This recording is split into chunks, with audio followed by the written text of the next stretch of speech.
Hello, everyone, and welcome to another small screen Star Wars. As always, I am Julian and Rachel. I'm joined by Rachel Wilkinson. Hello.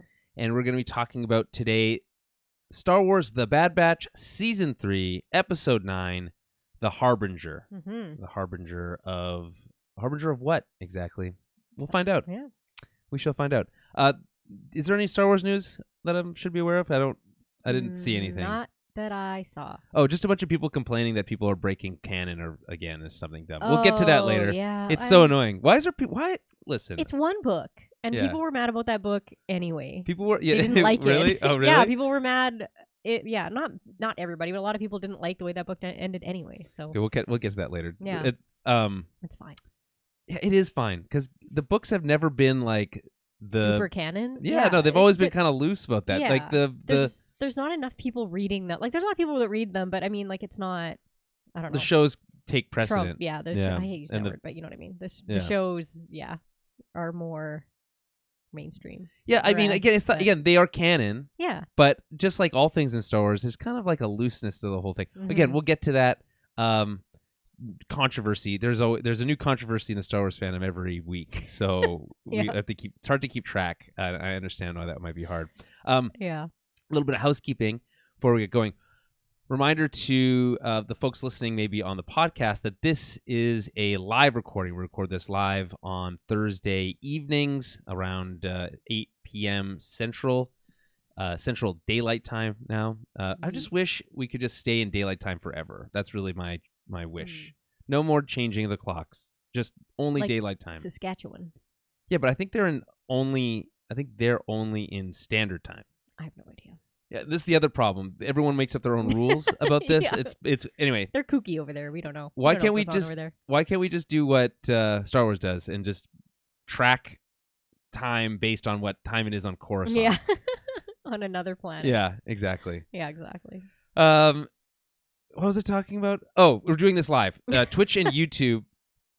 Last week we had some folks in the chat, and Yeah. it was really fun. I love And we that. earned ourselves one new follower out of that. And you know Love what? it.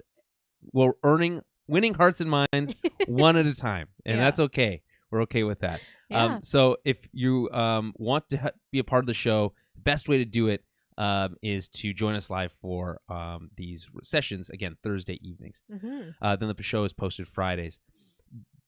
If you want to help support the show, maybe you don't want to be on the show so much, but you want to help support the show, you can do that by going over to patreon.com/TowerBabblecast. We just had longtime supporter return to return to the ranks, Love it. New Moon. So shout out to New Moon, longtime fan, really great supporter. Big props. So Yeah, glad to have him back. glad to be back. So you can be like New Moon and go to towerbabblepodcast.com, towerbabblepodcast.com or towerbabble.ca, both work, /support, and you can find your way to all those links. As a part of that whole program, as it being a patron on the Patreon, you get access to our exclusive monthly film club. Mhm. And last month we did Dune Part 1, and that was really fun and different from what we typically do, which is not like a recent film. And obviously Dune came out several years ago, but still relatively modern for what we would typically do for the film club. Really well received. That one we put out publicly, especially because it coalesced really well with the release of Dune Part 2, Right. which you can hear us talk about on the main show, the Tower Babble podcast feed. That being said, this month, and we just recorded this yesterday, and it'll probably posted today, was also a little bit in theme because we wanted to get something that lined up with the release of another new movie, but this one not the sequel or prequel, but the original work. So this is the 1989 film, Patrick Swayze classic Roadhouse, Mhm. and the original, as it were. And obviously there's a new one out Yes. on Amazon Prime with Jake Gyllenhaal, and I like Jake Gyllenhaal, but he's no Patrick Swayze. No. So No one is Patrick Swayze. no, other exactly. than Patrick Swayze. Exactly, and he really brings it in the Roadhouse, and Oh, it was the yeah. first time Jeremy and I ever saw it, and we were both really, really big fans. So if you want to listen to us gush about that movie for an hour and a half, you can go over to patreon.com/TowerBabblecast, TowerBabblecast, and for as little as $5 a month, you can help support the show and get access to those, as well as a whole back catalog of other film clubs. Travis Mitchell back in the chat, Oh, hey. asking how it's going. Great. Yeah. And it's great to have you in the chat. So let's get into the Star Wars of it all. We've got a relatively big episode, I think, to break down here. So we might as well jump into it. So we're talking about, again, Season 3, Episode 9, the final season. It's important to remind people that this is the final season of The Bad Batch. We don't know what's coming next. But people are suggesting that this episode might be a backdoor pilot for another series. I'm less convinced, but we can talk about that as we go here. This is The Harbinger. The Harbinger typically is a sign of something bad to come. It doesn't have to be, I don't think. If we look up Harbinger in the dictionary, I don't think it has to be that. A person or thing that announces or signals the approach of another. So it doesn't have to be a bad thing, but I think most people think about it mostly as a bad thing. Yeah. I feel like it's used, in more like, what's the word? Like doom and gloom kind of thing. Yeah, usually. the Harbinger of Doom. Yeah. The only time I want to use that phrase is when we're talking about Doctor Doom in Marvel. So yeah, fair enough. Yeah. So yeah. What was I talking about again? I'm a little off my Harbinger. game today. We're Harbinger, talking about Harbinger, and So in this case, I think the title pretty self-explanatory. Yeah. That she, as Saz Ventress, spoilers for this episode, as we typically do, we're spoiling this whole episode, so get used to it. She is bringing news about the M count situation. We'll get into that as it goes. I think potentially she's also bringing news that they're not as safe as they thought they were. Yes. And that they need to be a little bit more vigilant and more proactive, probably, in this whole process. So, and who knows? By the end of the season, this title might have even more. It's a very juicy one that could mean a lot of things. This is directed by Brad Rao and Stuart Lee, written by Dave Filoni and Jennifer Corbett. The logline is as follows: as the Batch plans their next move, a mysterious stranger arrives. Again, we know who that stranger is now. We knew that Asajj was teased as part of the trailers. Yeah, I wish they hadn't done that now. I feel like it wasn't necessary. We already this is the final season of the Bad Batch. The titular characters have already carried this series for 2 seasons. Yeah. Why did we didn't need Asajj to be like, oh, okay, now I'm going to watch. No. I mean, maybe other people did, but I just feel like it would have been cooler for her to just show up, and it would have been way more of a, I don't know. I like to be surprised. This is why I don't watch trailers a lot of the time. You're one of the unsullied. Yeah. Yeah, exactly. I tell you all the time, like, no, I don't like watching the trailers, and then I did for Bad Batch this time. I do love trailers. I know you do. I love being a part of the, I'm reminded of an analogy because in sports, there's this the sports reporters who follow a team are always like, the fans, they live and die by all the wins and losses, right? And their job is to not behave that way and be more level-headed and all that kind of thing. And I understand that, because that's their job. And certainly our job is not to be a cheerleader of Star Wars either. No. Though, I think we're a little bit more positive than maybe some. We try. Especially, I try to be more positive. We try to critique it as a piece of art, not as necessarily as a piece of Star Wars. It can be good or bad as it relates to Star Wars. But I guess I would say that in sports, I love to ride the roller coaster of the ups and downs. It's it truly is a roller coaster. Big win, you're top of the world. Mm-hmm. Bad loss, it's all falling apart. Ruins your day. It's all falling. It has ruined my day. I have had sports ruin my day. That's funny to me. Yeah, but you got to take the good with the bad. You can't get the good without the bad. Yeah. You can't have the highs of those wins if you're not getting low with the losses. That's right? fair. That's fair. And so for me, I can't. What was I talking? Why was I talking about sports? We're telling you about highs and. Well, yeah. The point is, I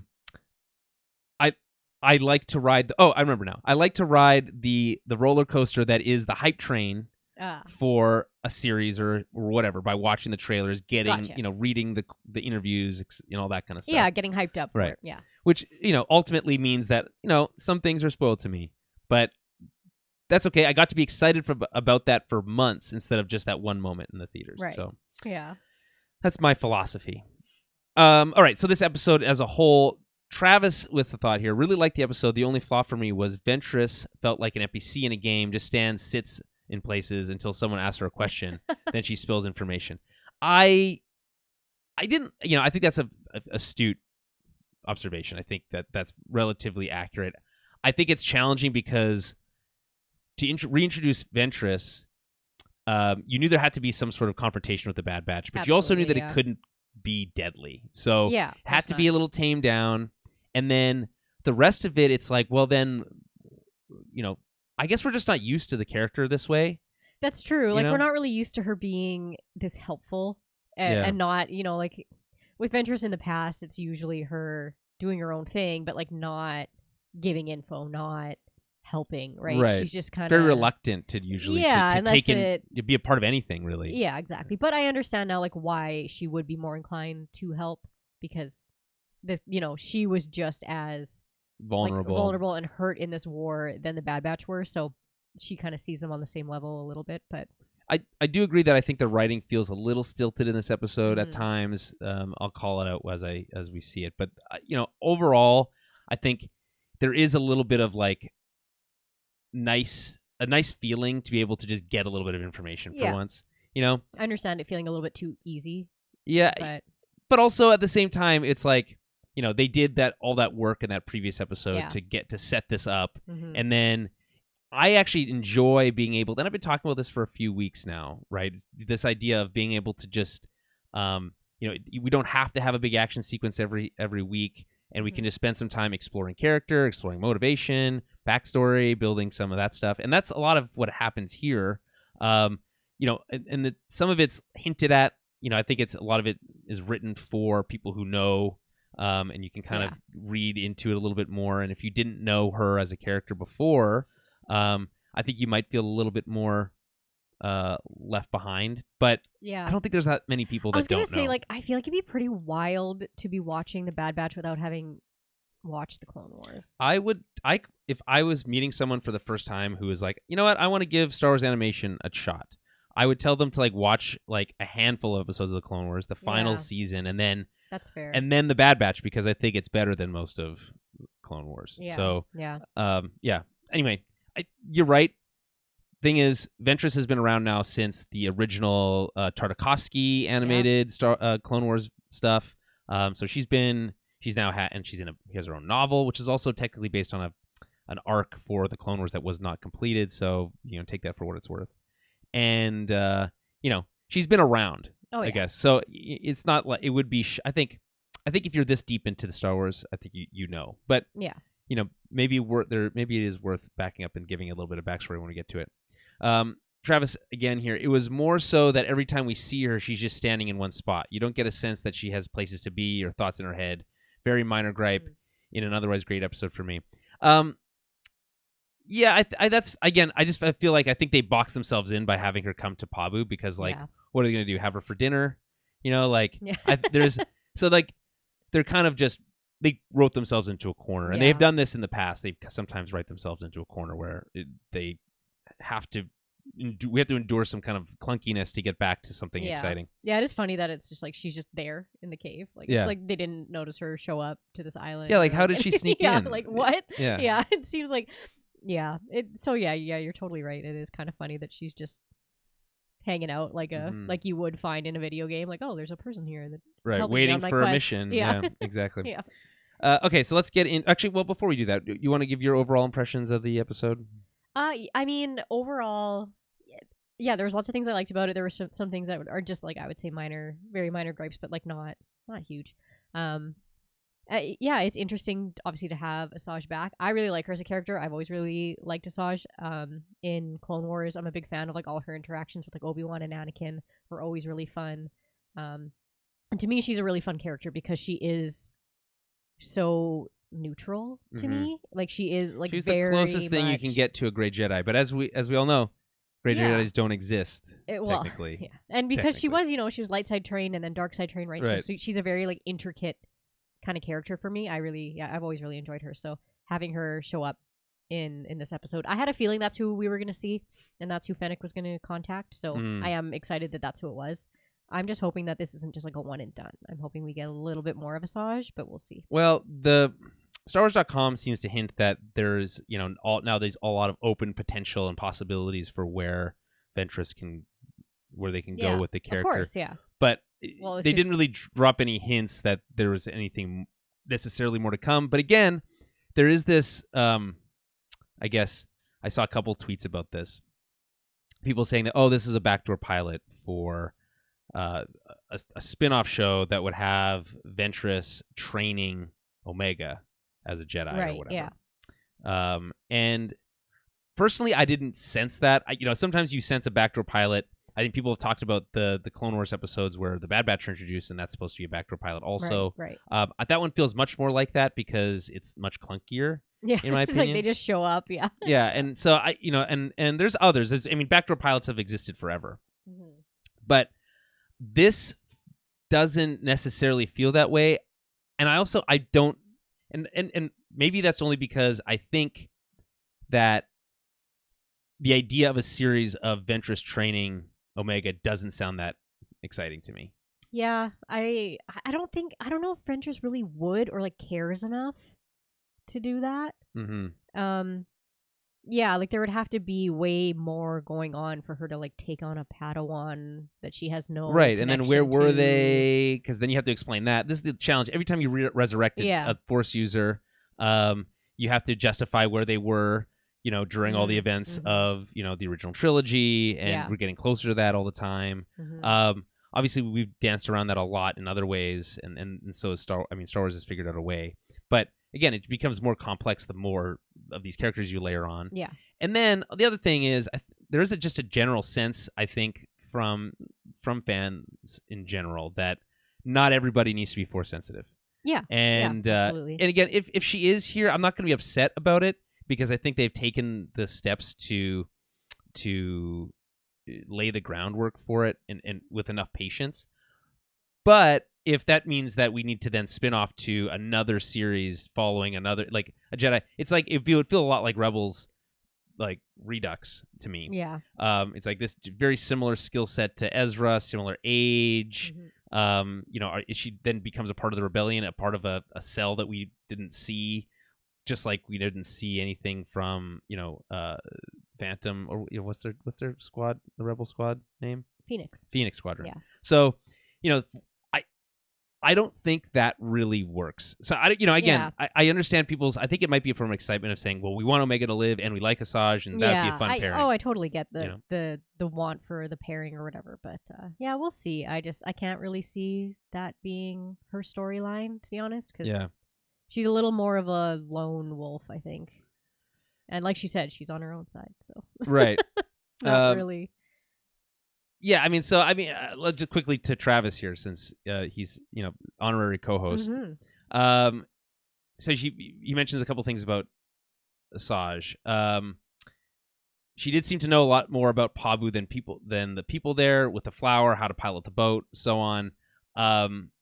True, but I think that's just a general acumen for just being good at stuff, and also having scoped out everything ahead of time, as she probably was trained to do. The sequence with the fish toward the end is perfect visual storytelling, and I took it to symbolize her resurrection. I totally agree with that, Travis. We'll get to that as we get down further into the breakdown. And had the last shot of the episode been with the batch, I think it was a backdoor pilot, but it ends with Ventress flying through the clouds and lingering on the sky, hinting that there's more story here. There's also, well, not to jump to the very end, but the way it ends is there's an ominous note, literally from the score itself, and that cut to black implies that it's likely that we'll see her again in this series. I think it's probably likely. We could, I don't know. I feel like it could go either way. Just Just a one-off appearance, and then we never see her again. Yeah, I don't know. We could see. We'll see. They seem to be recruiting a lot of friends, and there is a moment where, by the way, when Crosshair's helping her up onto the ship, where it feels like, oh, maybe she'll become like, maybe she'll join the old team. Yeah, they have room for an extra spot. Yeah, but no, she's not a joiner, right? No, not really. Yeah, she's very. I can see her very not very trusting, obviously, after everything that's been done to her. So, So just quickly on my thoughts on the episode in general, I liked it, didn't love it. Felt like there was elements of it that were really interesting, but I think that confirmed things that we already kind of know, and that's nice. Yeah. But also, I would have liked there to be at least one more interesting wrinkle thrown in, and there really wasn't, and that's frustrating. Mm-hmm. And then the Jedi testing stuff felt a little underbaked. The fight sequence is really cool. Yeah, that's I love the highlight for me. Mm-hmm. And then the boat sequence later, as kind of Travis Mitchell points out here, it's great visual storytelling, classic Jedi stuff when you're dealing. Oh, yeah. And also, there's always a giant monster. Yeah, so there has to always another giant there monster. has to always be a giant monster. So we gotta check that off the list. Yeah. Hit the quota. Okay, so let's get into the scene by scene breakdown here. So we spend the entire episode on Pabu. We do not leave, but one thing that is different is it is overcast and cloudy for the first time there that we've ever really seen. Gloomy day. This is, I think, is a sign of things aren't going to be as peaceful and easy as they've been on the island up till now. It's an easy kind of storytelling shorthand. Wrecker and Crosshair are helping some locals load up their boat for fishing. We see Crosshair kind of getting more involved with the community, which is nice. But then Hunter's quickly back to business, and he arrives down at the docks. He says that he was checking the comms, and he hasn't heard anything back from Fennec. And I thought that this line of dialogue was particularly clunky to me because we just addressed it. I think it's pretty obvious why they went and got to find this information and all this stuff. It seemed obvious, but they had to repeat it here. They say, if her contact can tell us what an M count is, we might be able to figure out why the Empire's after her. Right. Yeah, we know that already. Yeah, that's I don't know. I was wondering if maybe they were trying to convey that a little bit of time has passed, and that's why they were kind of, I don't know, maybe not, but I just feel like they did it in a really weird way. If that's what you're trying to get across, it's oh, it's been a month, it's been 2 months, it's been. We don't. Yeah, we also have no idea. It's irking me a lot. Which is, I was talking about this in the Roadhouse review that we did yesterday. Which is, that movie does a really poor job of telling you how much time passes. You have no idea how long he's there between the moment he arrives and the moment he's breaking into that guy's house and killing all those people. Gotcha. Yeah. So I also don't know how long time has passed, but because an episode has passed, we know that it's typically some amount of time. It's usually not, unless it's explicitly picking up right at the moment the last one left off. Then typically there's a sign that some time has passed, but it's unclear, which annoys me. I like a little bit more. I get what you're saying. That's why it felt kind of clunky to me too, because I was like, okay, I guess maybe they're trying to say that they've been waiting a while, right? Or did they forget that that's what they were trying to do? So no, yeah. Yeah. I do like Crosshair's got some good lines in this episode. I will admit. He one of them, does. One of them being he's so sarcastic. Since when do we wait around for intel? Yeah, which is good. But then also does it matter? We're not turning her over. Yeah. It's well, yeah. Captain Obvious here. He's there. And then Hunter's his right to reply with. Yeah. We need to be prepared for anything. Right. And the more we know, the more we can be prepared. But Crosshair's point being it doesn't matter, whatever comes, we'll deal with it type of attitude. Yeah, he's well, they're after her. That's all that really matters. Right. Why do we need to know the details of why? I guess, as Asajj points out, that's not really the question. No. So they, which is one of my favorite parts of this episode. Travis, I'm going to say, remind me to come back to this comment about Crosshair later. We'll come back to that. That's a good comment, though. Okay, so next, we catch up with Omega and Batcher. They're going for a stroll on the beach. Batcher chases some lizards into a cave, but Batcher gets scared despite having been at that cave many times. And I was a little confused. Have we, as the audience, been with these characters in that cave before? Or are they just saying that to make it seem oh no, they should be familiar. Don't. it's a little, that is also a little clunky to me because it's not familiar of a location enough of a location to be able For to like, oh yeah, us, we've been there before. I guess, yeah, maybe they're just trying to tell us like, oh, it's not just like some secret cave that they just found. It's like, they've been there before. They hang out. I don't know. So anyway, I think it's to set the expectations that he is acting odd. He's not just being scared of a cave in general. Or she, sorry. Betra's a she. Anyway, so she's like, don't worry, I'll check it out. And so she ventures into the cave. We get some unsettling strings, very horror movie-esque strings as she explores this cave. And she discovers a ship hidden deep in the cave that she wasn't, she said, well, where'd this come from? It's giving the impression that, again, she's been there and that the ship is not normally there. Yes. Right?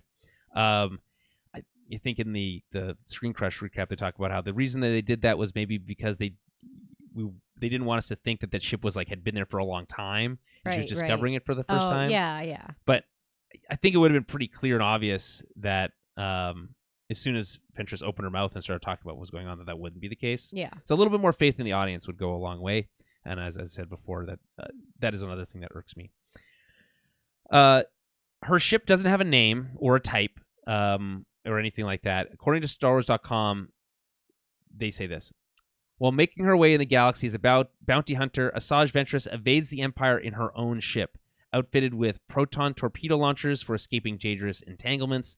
The uneven wings on either side of the fuselage cut a silhouette as unique as the ship's captain. I don't think it's that unique. It's pretty similar to the B-Wing. So from a design philosophy standpoint, or at least from the offset wings concept. Anyway. Not really much to go off of there, other than the fact that they confirmed that she's acting as a bounty hunter. That's her job right now. Right. And that it has proton torpedo launchers, which really doesn't mean anything to us right now at all. Yeah. So, but it's a cool ship. I did like the design. Yeah. It kind of looked like a stretched out TIE fighter a little bit, with the color, like the gray scheme, and some of the way that it had an Imperial vibe to it. Mm-hmm. But cool. And much smaller than a B-Wing, I guess, for context. Yes. And I don't think the B-Wing hasn't been invented yet, according to the timeline. No. Anyway, so Batra runs away scared. Omega turns around and sees Ventress standing behind her ominously. We get it's like a jump scare moment, I think, is the idea. Not that scary. No. This show's actually been much scarier. I think of that alien sequence earlier in the season. But the Slithervines episode, not great, but had those creepy three-legged things. Oh, that looked like the alien face huggers. Next up, we are with Hunter and the Bad Batch. They spot Batcher running along the beach. Convenient that they're there. And then they get worried about Omega. As they approach the cave, we see Asajj leading Omega out of the cave by her arm. They didn't really waste almost any time getting these characters together, which I do appreciate. Yeah, it was just, get them all together as fast as possible, which is, don't waste time. There's just not that much time in an episode. So, you have 27 minutes. Yeah. You spend the first 3 minutes setting it up, and then let's get right into it. Yeah, exactly. Which, again, is good. There has been times, I think, where they kind of feel like they want to maybe set the stage or set the mood a little bit more, and that ultimately ends up costing screen time for some of these kind of cameo characters or side characters. Anyway, so Asajj, this is the first time we've seen her on screen since the Clone Wars, The Wrong Jedi being the episode that we saw her in the final season. Yes. Where she teamed up with Ahsoka. Was that the final season? Nope. Or the season before? Season before. Yeah. Yeah. Because in the final season we see Ahsoka with the Martell sisters or whatever. Right. Yeah. Yes. Yeah. We don't talk about those people.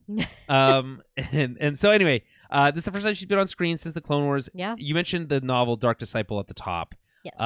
You've read this novel? No, but I know the details of it. It's quite popular, as far as I understand. Screen Crush, our friend of the show, Ryan Airy, says it's his favorite love story in Star Wars. Ah, yes. Which, it's quite the boast. Although, I guess maybe the bar's pretty low. Yeah, I was like, there's not many good ones. They're all kind of super complicated and messy, and Yeah. And this one is not? I mean, I'm sure it is. Yeah. But I don't know. I haven't read it either, although I'm tempted to now add it. I usually do the audiobooks because Right. you get like usually the voice actress who plays these characters. The Ahsoka one was done by her. So that's it'll be kinda interesting cool. if this one's done the same way. It's more like a radio play. Yeah. And so that's entertaining for me, and then I can do it while I'm washing the dishes or whatever. I have a dishwasher. I don't wash the dishes, but I like to listen to them on long road trips. Yeah. Anyway, in that book, she teams up with Quinlan Voss. Mm-hmm. Everyone's favorite kind of like rogue Jedi. Rogue Jedi, yeah. He just like shows up places. Mm-hmm. It's like, oh, Quinlan was here. Yeah, right. That's from Obi-Wan. Yeah. Quinlan was here? Yeah. Right. Oh. But again, great performance by Ewan McGregor. Yeah. Quinlan was here. Anyway, so she apparently dies in that at the hands of Dooku. Yes. But I'm also led to believe that it's left fairly ambiguous in terms of like the state of her body, that it was kind of fully intact, and that she was brought back to Dathomir and then submerged in the waters of Dathomir. And we all know that weird stuff can happen on Dathomir. I mean, that's the whole thing with her. Is she is a Night Sister.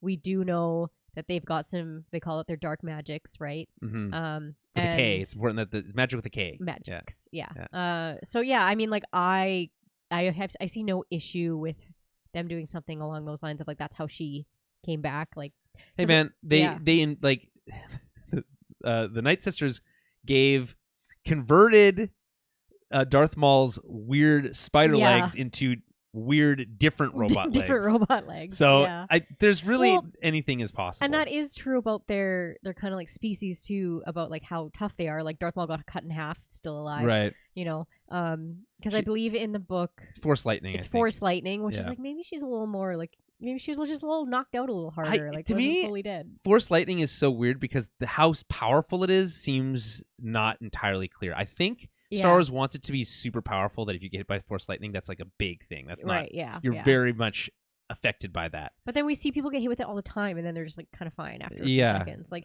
I don't know. I'm pretty sure. Doesn't Anakin just get like thrown away with some Force Lightning in Episode 2? Yeah. Yeah, I was like, Dooku's like maybe shocked a bunch of people with Force Lightning. Yeah, but he's also that's Dooku though. You know, he's not full. He's not like exactly. So, but I've heard that people who read Dark Disciple were kind of bummed out about like that being Ventress, like her death. Like they're like, oh, like bummed that she was killed, right? Right. Because apparently she like sacrifices herself to save Quinlan. Yeah. And her whole thing is like bringing Quinlan back to the light side because he kind of goes a little dark side in that novel. Classic Quinlan. Yeah. That scamp Quinlan. Okay, so Travis points out, I think a lot of the articles about how the show retconned the book were written by people who hadn't read it either. I haven't seen one summary describe how the book ended. And then he goes on to say that Quinlan and Obi-Wan submerge her in the waters she was born in, then is taken by tendrils of green Night Sisters magic. Quinlan senses she has become one with the Force and her sisters. Mm-hmm. So like to me, that's certainly that you could end the character there, and that would be a satisfying death. Yeah, no doubt. But it certainly leaves the door open for a resurrection, especially a Night Sister resurrection. Yeah, cool. They're so cool. And again, and she's like the same species too, so it's like all that stuff totally jives with me. And like again, we saw Palpatine thrown down like this reactor shaft, and he comes back, and I guess we are spending millions of dollars developing material just to explain that one choice. And I get that, but sometimes it's okay to, and and there is a part of me that is also, again, as I said before, frustrated by this idea of constantly bringing people back from the dead because it cheapens death but and that's the whole thing about it, like it would just be helpful, Star Wars, if you're listening, to just like tell us like this book isn't. Just tell us, like, tell us whether the book it can still be canon. It's to me, it's like they could still be canon, and that. No, I know, but I'm like, if it's not canon anymore, it's more helpful to like tell people. Was that what they said about the Ahsoka book? I can't remember because they used stuff from that though. They used stuff from it, but it wasn't exactly as it appeared in the book. Not quite, but it was like pretty close.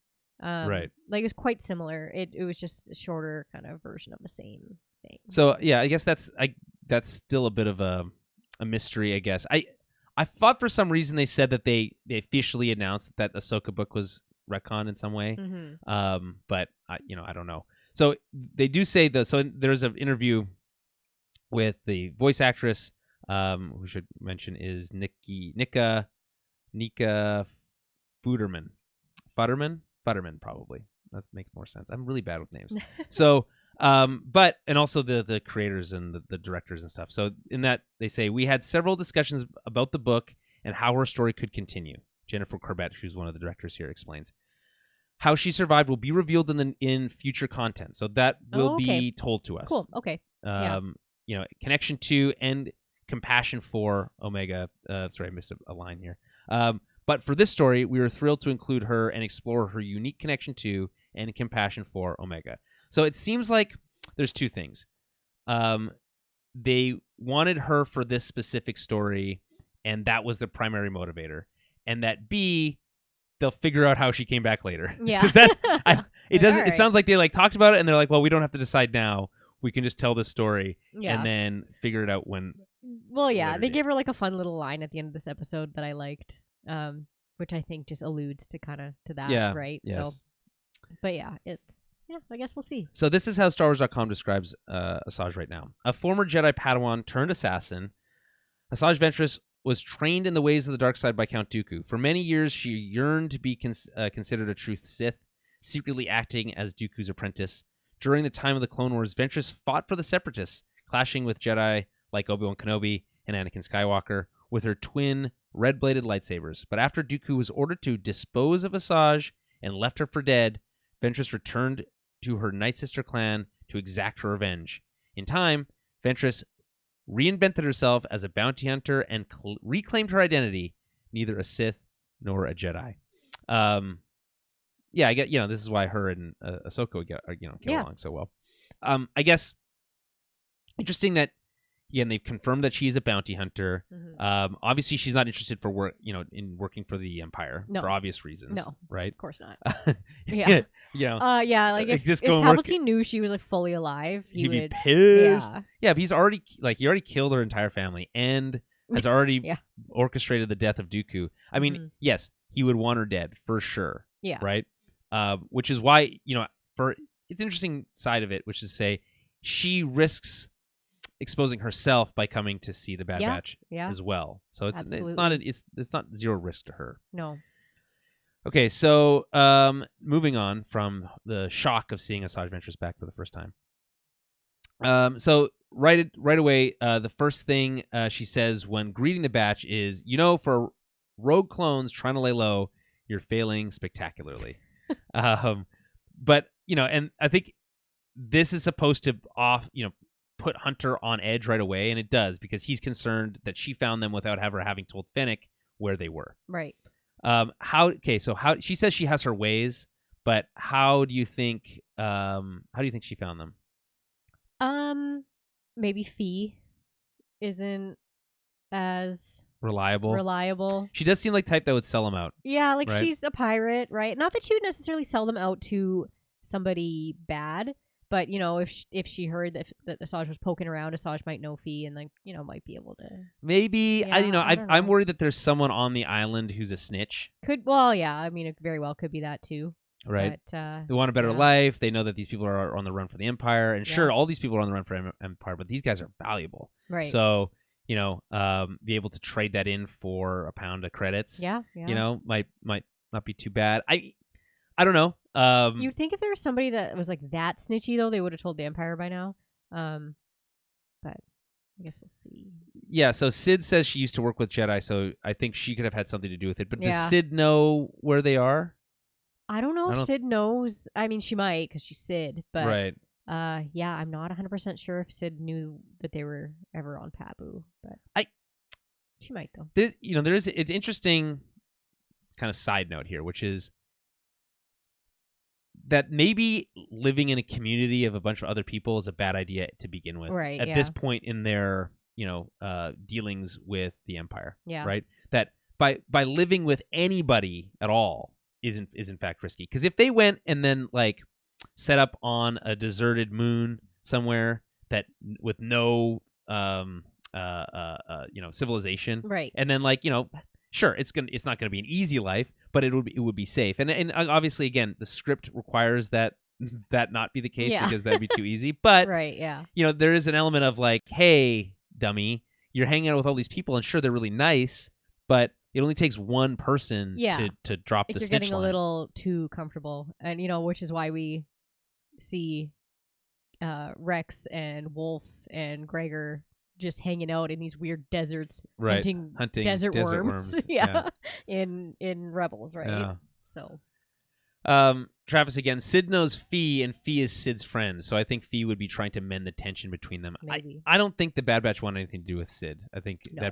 that bridge is burned. Yeah. And she had her chance and wasted it. Yeah. So, but there definitely are enough connections to relatively shady-ish characters, right? Sure. So, sure. Even if they're not selling them out to anybody bad, it's because it just takes one like slip up for their location to be revealed, and then another recovery strike team is on the way in. Yeah, exactly. Led by Wolf again. Probably not. He's probably mid-fired.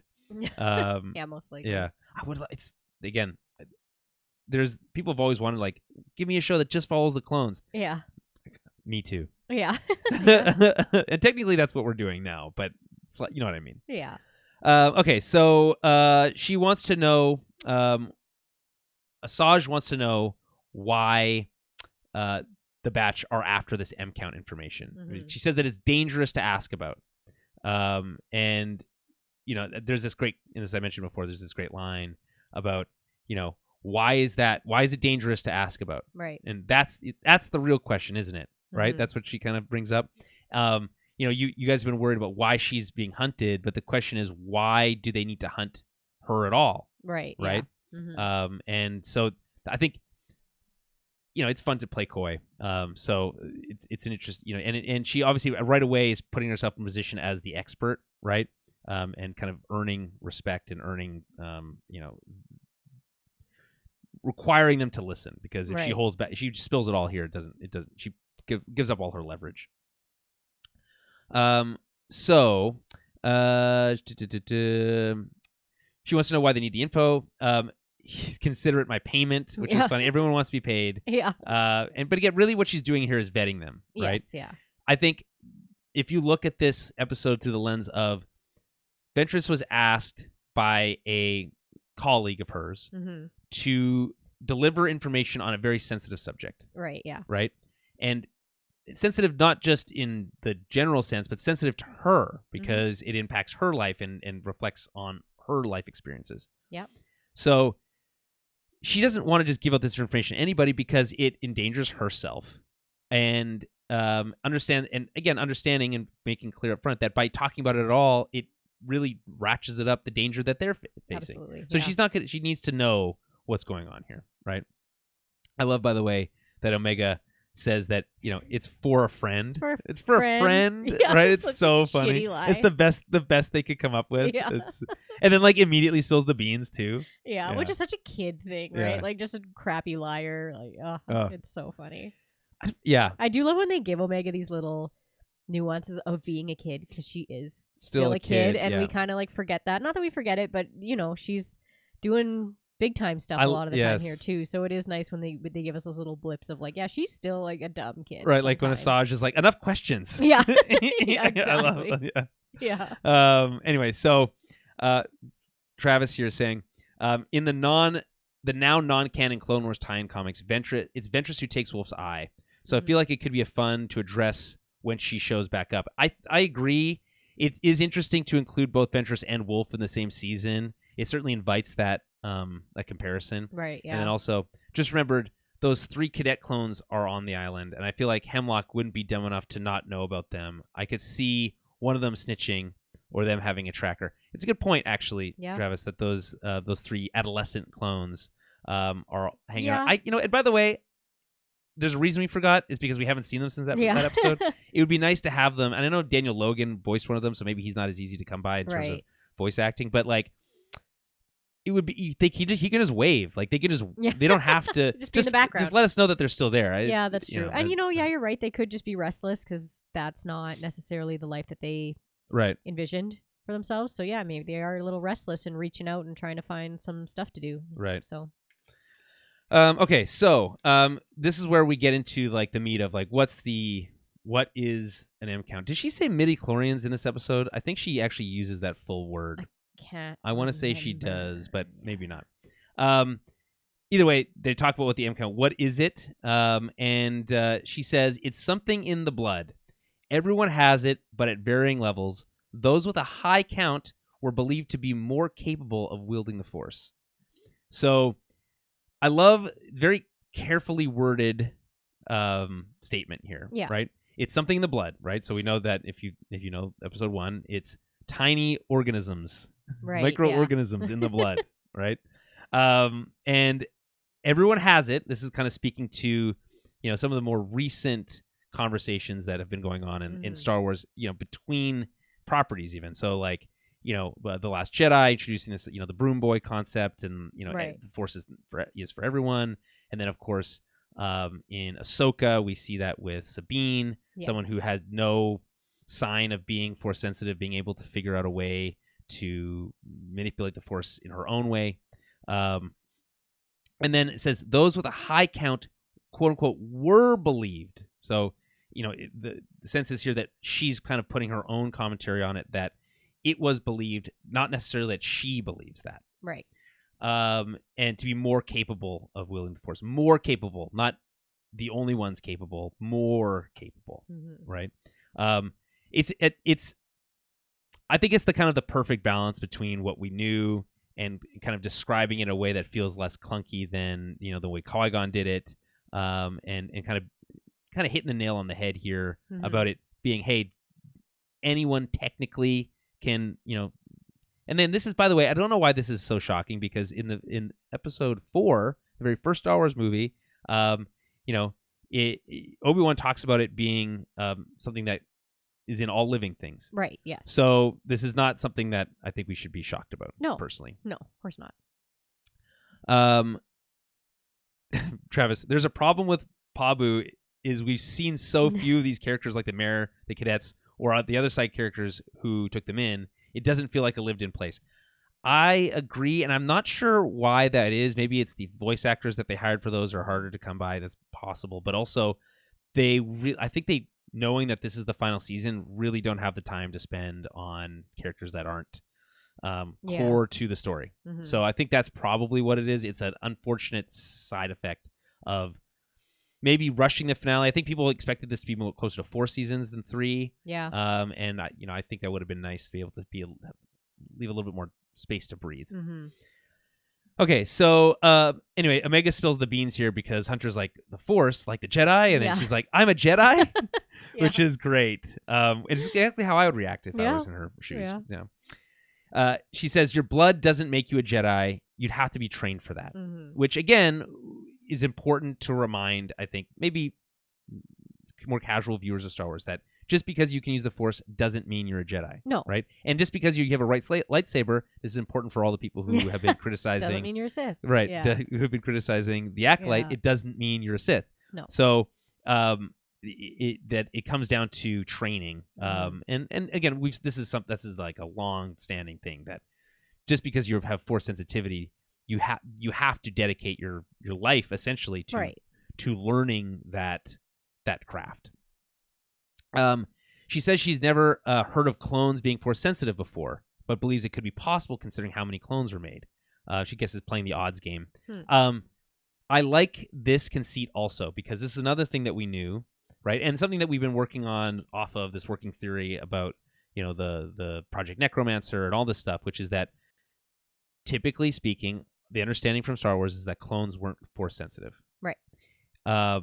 And obviously we know that Omega is special. And Asajj she's like, well, on the other hand, you guys are obviously all very unique clones, so anything's possible. But I also like the idea that, like, the Force works in mysterious ways. If you have enough clones, the chances are that one of them being Force sensitive seems possible. Right. Yeah.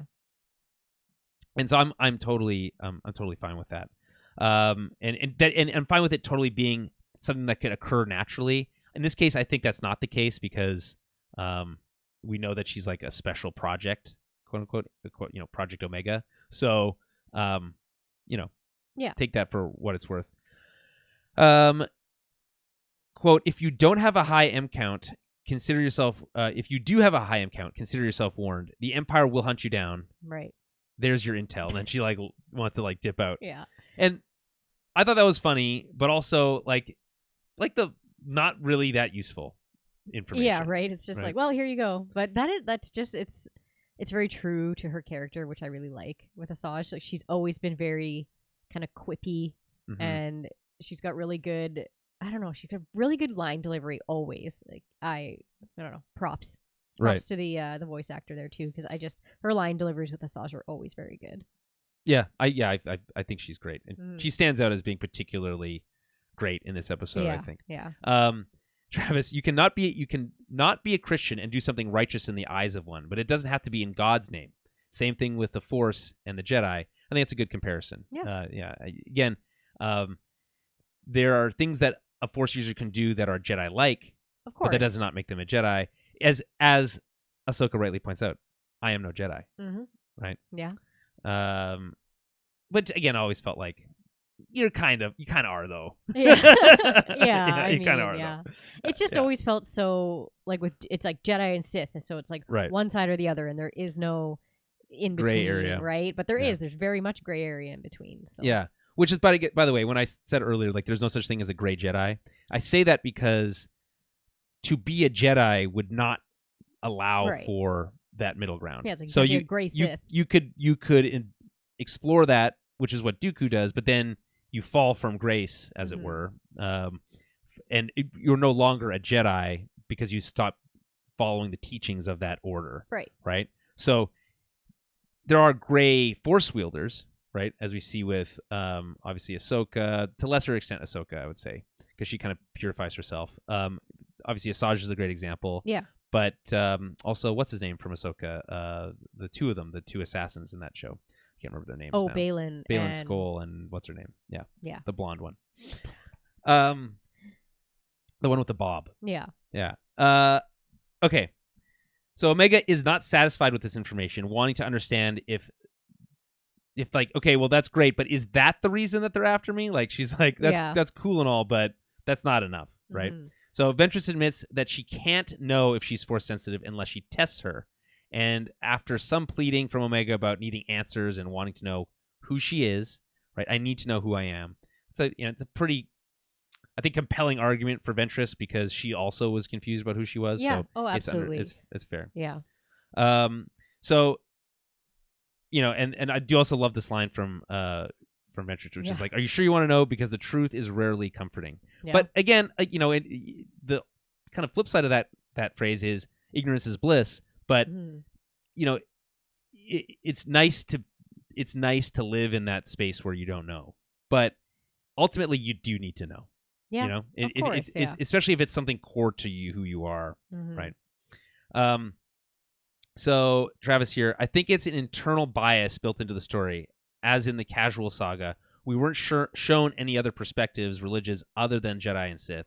So, it's understandable. I think what you're saying there, Travis, if I can paraphrase, is that it's understandable that people would have that feeling because they have no reason to believe otherwise. As far as they're concerned, those are the only two who can wield the Force, and we haven't really been shown anything else. In fact, not a single movie has shown us a Force wielder who's not either a Jedi or a Sith. Yeah. Right? So very true. And in some cases, both. All right. So here we go. Moving on. We get into the testing phase. The first test is to stand on one foot on a slippery rock and balance a fruit on your head. That's the first test. Omega, right away, she's a bit of a complainer, as we find out. She's a whiner. She's a whiner. 100%. Right? She complains right away that the rock is slippery. She's like, oh, this rock is slippery. Can we go somewhere else? Right? Yeah. But, like, obviously the purpose of that whining is to show that she's not understanding the purposes of the test. Yes, yeah. Which is also a part of the test itself. Yeah. Right? So, it's a test within a test, really. Ultimately, I think, she says that she failed that test, but there's a moment where she's distracted and Omega is, like, fully concentrated. Yes, that I feel like was closer to what she was trying to achieve. I mean, we've already seen her do the meditation that she learned from Gunji and stuff, which is also a Jedi. So, and obviously at the end, it's hinted that she lies about her saying, "Oh, you're not Force sensitive." That's actually a lie. But we'll get to that as we get further down. Ventress tries to give her some instruction about how she needs to concentrate and kind of. She says, "Stop trying to have to balance and let's let go of your conscious mind." Which I love because he's like, I don't even know what that means. Yeah. And also, I wouldn't know how to let go of my conscious mind either necessarily. Well, yeah, of the only course time not. I do is right when I'm falling asleep. Right? You know, like you think about it. There's that. Have you ever had, like you've had that moment where you're lying in bed, right, and you're like, you're about to fall asleep, and then like the moment right before you're about to fall asleep, something makes a noise or whatever, Oh yeah. and then you become aware of the fact that you were just about to fall asleep. Yeah. Yeah. I guess that's the closest. You never just like zone out, like completely like disassociate.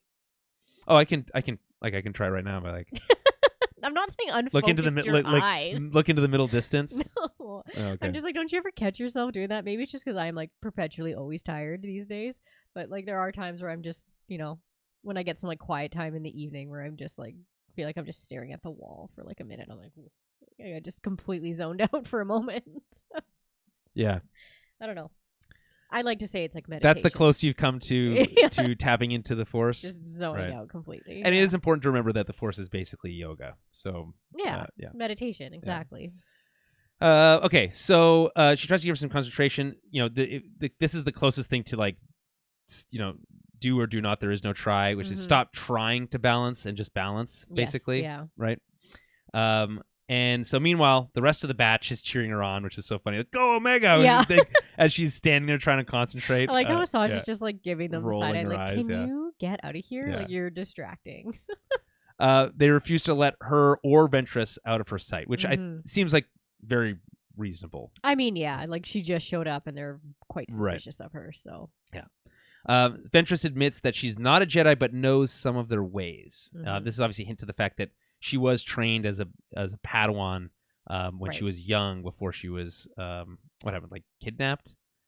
What happens? The Separatists come. So it's like she's found during the war by a Jedi, I believe. And he's like, oh, she's Force sensitive. Like, that's wild. So she has like a master for a bit, and then her master dies in like a different battle that we get a flash of. And then I believe Dooku takes her in, and then Dooku goes all dark side. So it's right. She's all angry and stuff from her master being killed, right? So. Yes, right. It's been a while since I've seen any of that stuff. Yeah, she's like a kid when all that kind of happens. So, but anyway, but either way, she's now interacted with them and spent enough time learning from one to be able to at least do the simple stuff, right? And then again, enough questions, concentrate, which is again reminder that she's still a kid. I do love it. Like every time we see this kind of like a maybe Force sensitive person or someone training, it's like they're not very helpful. The trainer, like they're not telling them like, hey, like this is what I want you to do. They gotta shut down your mind. They're not trying to like teach you. They're just being like, just do it. Like just try. Yeah, but I think that's like it's part of it. Right? What's the part of it, because I think every student we've ever seen learn the Force goes through that same phase where they're like, you're not telling me what to do. And they get tell me if you just tell me what to do, I could do it. And the lesson is that like that's not that you have to come to it on your own. Yeah, you have to like look inward. Right? It has it's there. It's just very Star Wars to me. Exactly. Always, right? Yeah. It's just like you have to just figure it out. Yes. Your eyes deceive you. Yeah. Anyway, meanwhile, the rest of the batch is cheering her on. Ventress admits she's not a Jedi, had enough questions, concentrate, etc. We get some nice Japanese flute in the score. She again at that moment where I think she does achieve that balance that she's looking for. We get to hear that. But it is broken up when Crosshair confirms Hunter's suspicions by confirming that she is indeed Asajj Ventress, quote unquote, a separatist assassin. Right. And they're using the word separatist here as derogatory, despite the fact that they've, saved separatists before. Yeah, like already. They're basically on your side now, but yeah, but I think that part of it is that they just have these. Speaking of baked-in biases, of course, right? They have these baked-in biases about separatists in general, and like, why would a separatist assassin be helping us? Wrecker asks. Right. And of course, the cynical Crosshair is, who says that's what she's doing? Yeah. Right. Right. And so like these guys, if you left them in a room alone, would like. It would just be a spiral of conspiracy theories. 100%. It's so funny. Yeah.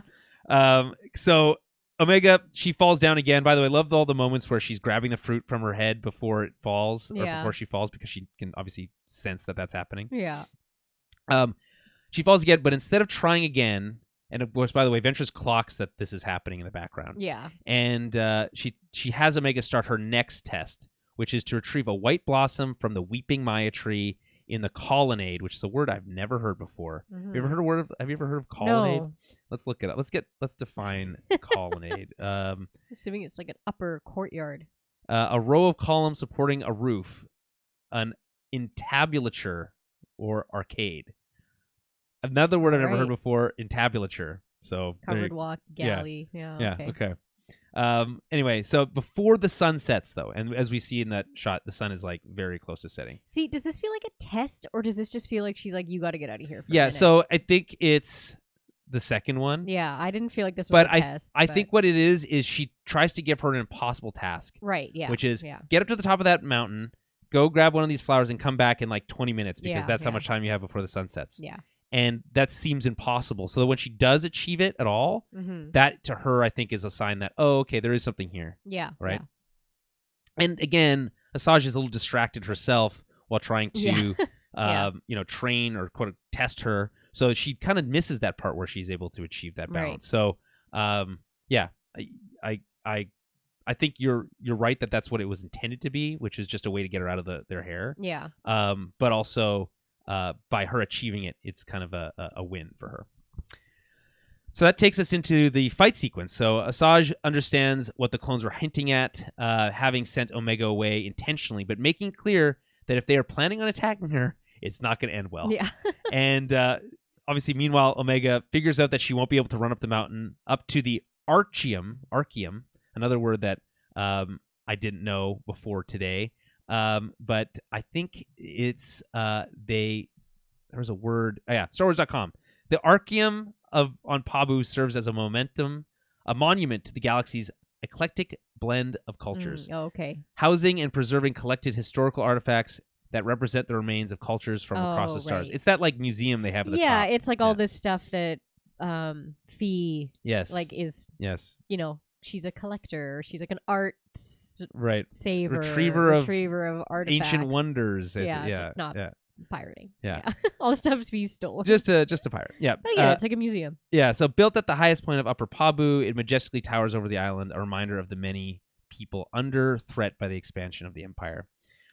So quick comment here from Travis. It's interesting that in all the tests, Ventress is shown to be compassionate for life.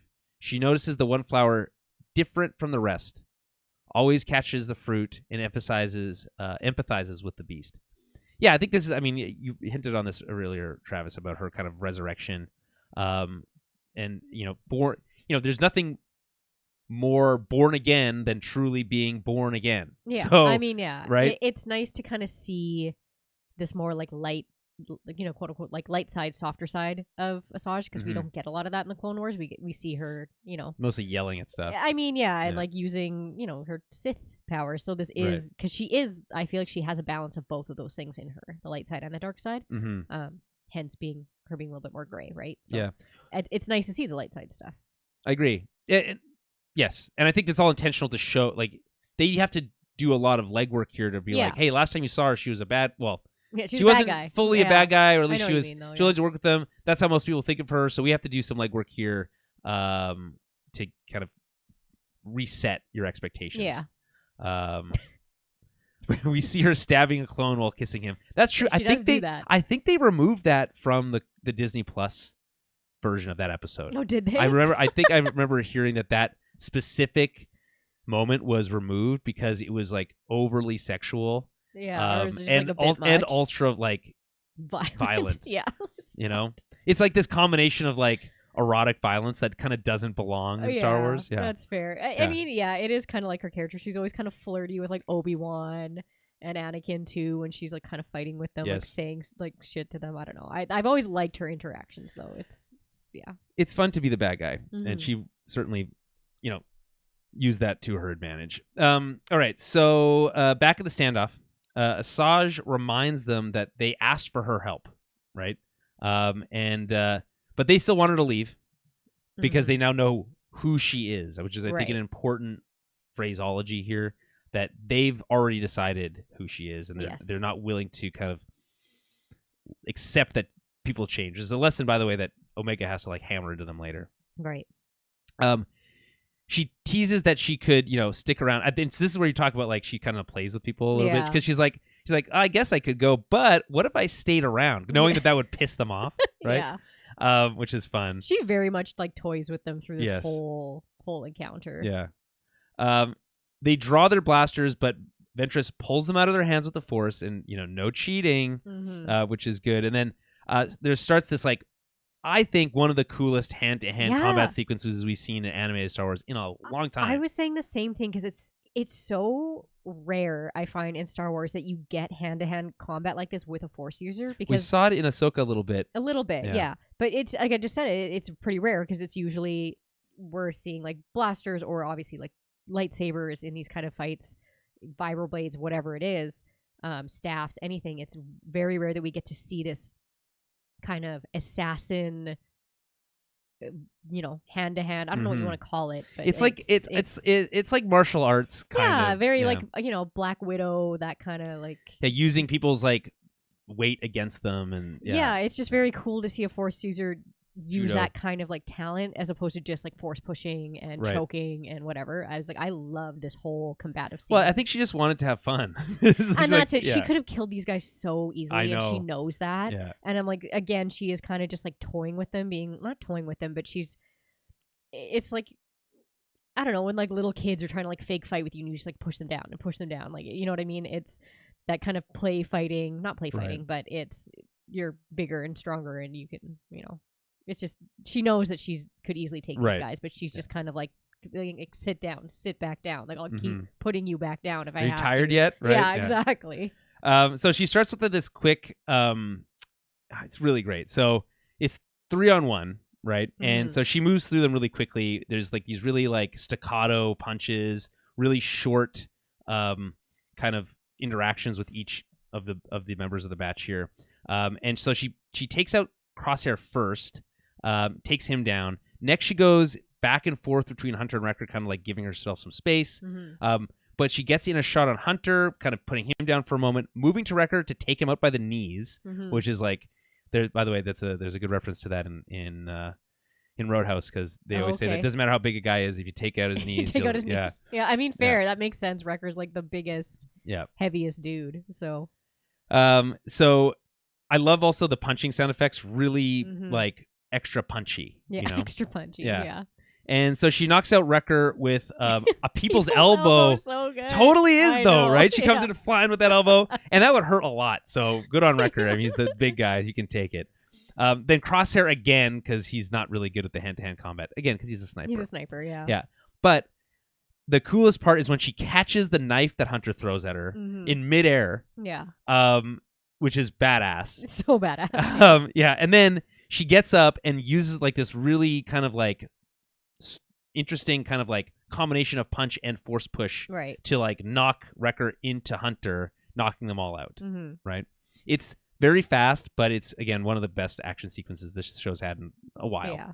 I do like when she does the whole, it's like very common. I feel like they always show like female assassins and like hand-to-hand fighters doing this, but when she does like the flip around with her legs, like when they flip around the person's like neck with their legs and then bring them down, she does that at one point too. Yes. It's like, I always love that move. Such a good move. That's the Black Widow move. For yeah. Sure. And so, there's the tired yet moment where she's like, I could do this all day. Yeah.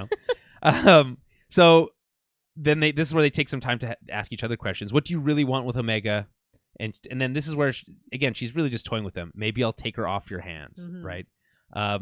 She throws Hunter's knife back at his feet. And I thought that the way that they did this was so kind of interesting, because like he throws it at the feet and there's like this big flash and it kind of throws Hunter off. He's like, whoa, like I think he understands kind of what he's dealing with. They didn't really work with a lot of Jedi, right? No. They did it a little bit, but not a lot. So I think getting to kind of come face to face with a Force wielder and having to take them on kind of humbled him a little bit, right? Yeah, and that's the thing. I think she's just showing them like, this is easy for me, and you need to just like cut it out. I'm not trying to kill you here, like, right? It's like kind of a don't keep going with this because it's not going to end well, right? She doesn't want to. I don't think she wants to hurt these guys. Like, she's just I said, keeps putting them down to just get them to talk to her instead. Yeah. Quick comment here from Travis here. First of all, talking about things that were removed from episodes in the Rookies episode with Domino Squad. This is way back in season 1 of the Clone Wars. The original broadcast had "What the hell was that?" and "Son of a" removed after they first aired it.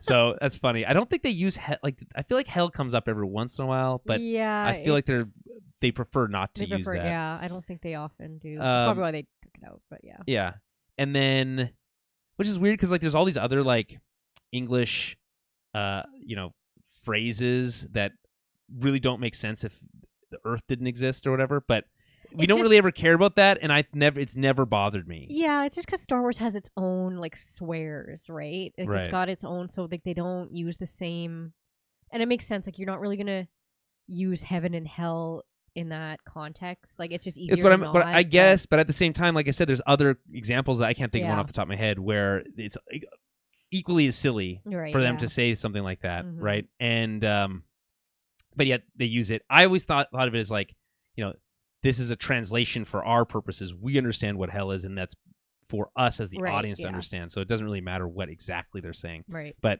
I don't think we're supposed to believe that basic is literally just English. No. You know what I mean? No. So, take it for what it is. Also, Dave Filoni loves Predator. I mean, who doesn't? Yeah. The episode with the assassin was full of homages to it, obviously with the like heat vision. I think we mentioned that in our episode. Yeah, with the and then this one has an homage to Shane Black's Predator, with Crosshair kicking the gun into his hand. Yeah, when he kicks the gun, was it Hunter? Yeah, it's dope. Yeah, it's sweet. Yeah. So, I think I might have lost one there. While she's taken, okay, we'll come back to that. Okay, so, they ask about Crosshair. She throws Hunter's knife back, but Crosshair was at that point busy retrieving their blasters, kicking the gun back into people's hands. He has his rifle aimed at Ventress and returns the blasters to his squad mates. We hear the full rendition of the Bad Batch theme played here in all its glory, which we haven't really heard much of really since the very beginning of the series. And it's exciting. That doesn't hurt at all. And then we get this great line from Ventress: "Why don't you be good little clones and stand down?" Right?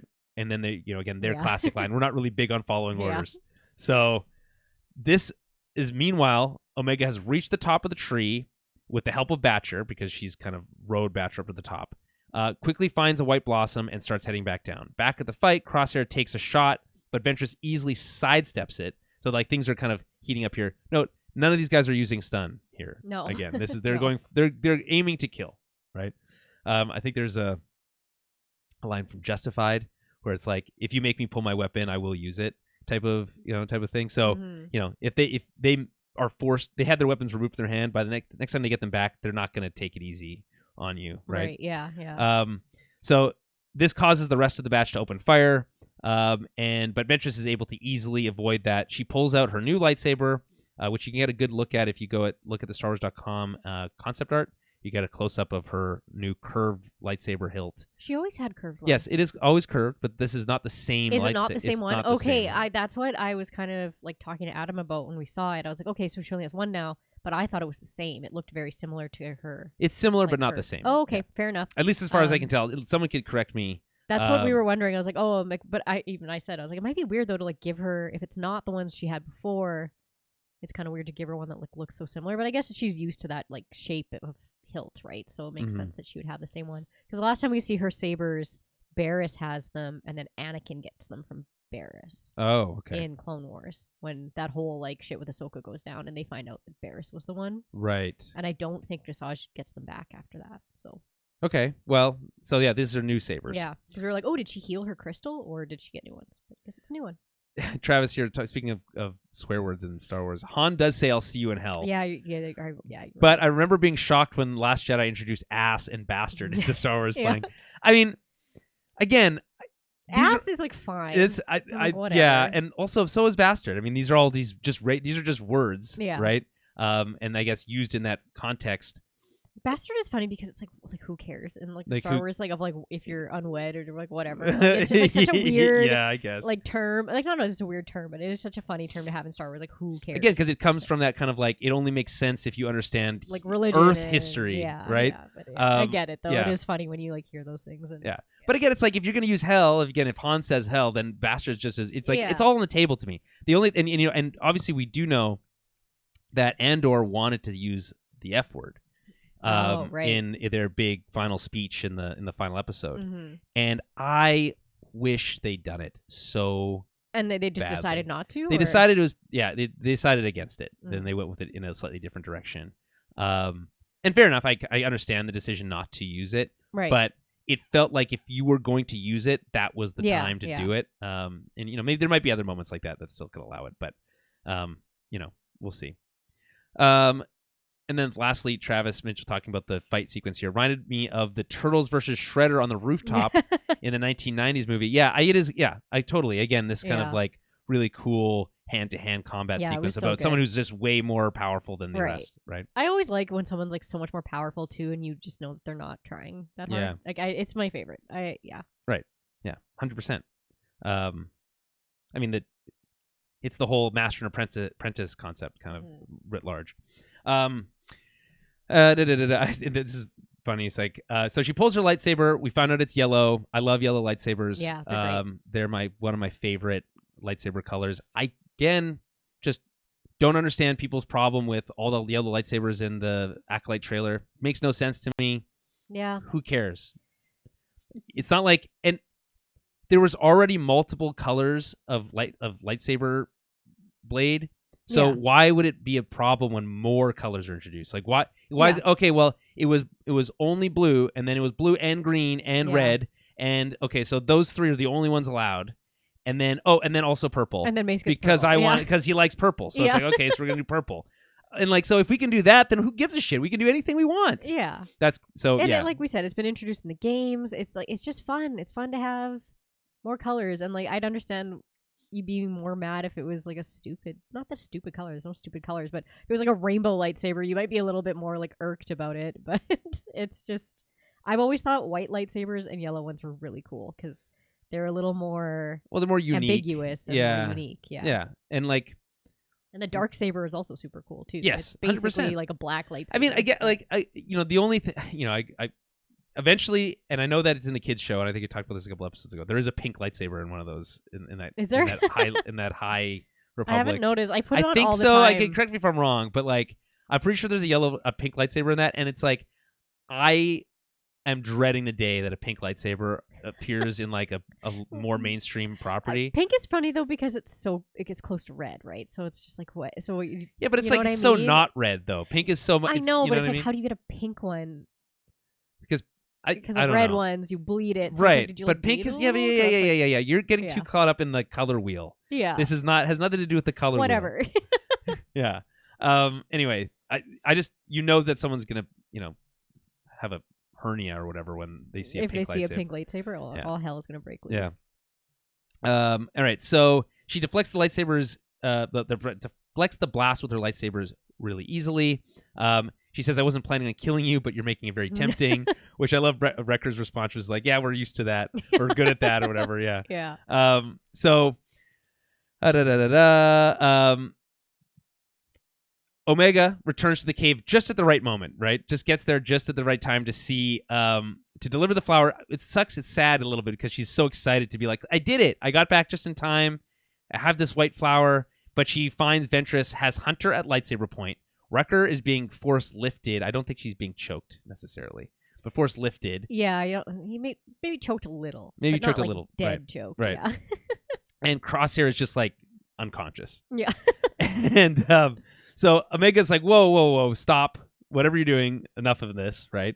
And Hunter is like first to like get in, like, I need to say it first. She's like, she's been lying to us. She's a war criminal, Yeah. right? Like as if that's enough to like explain what's going on.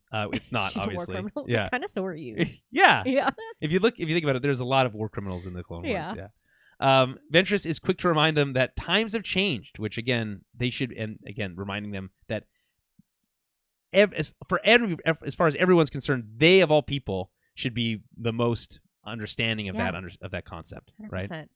100%. Again, it's hard to overcome your own biases, and that's the whole point of the episode. So, again, times have changed, and then I love. So again, but speaking of overcoming your biases, but this idea that you don't ever want to see yourself in your worst enemy, Right. right? Right. And which is why the kind of like dark version of the hero is always so compelling. But his response, which is so adamant, is we are not the same, Yeah. right?